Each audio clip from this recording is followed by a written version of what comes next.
太陽が上がってきましたね。綺麗ですね。皆さん台風大丈夫でしたか？綺麗な空を皆さんとシェアしたくて動画撮りに来ました。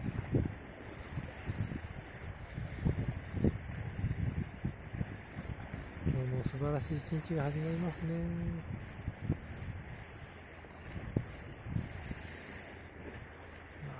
気持ちがいいですね。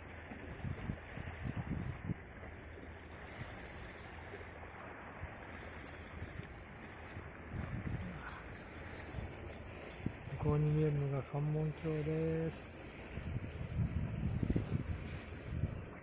あちらは九州になります。九州は門司の方ですね。ここは関門海峡。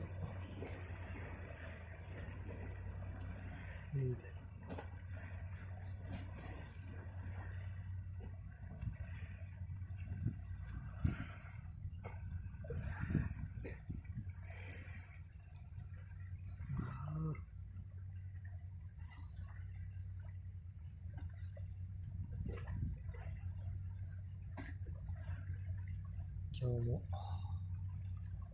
太陽さん昇っていてくれましたね。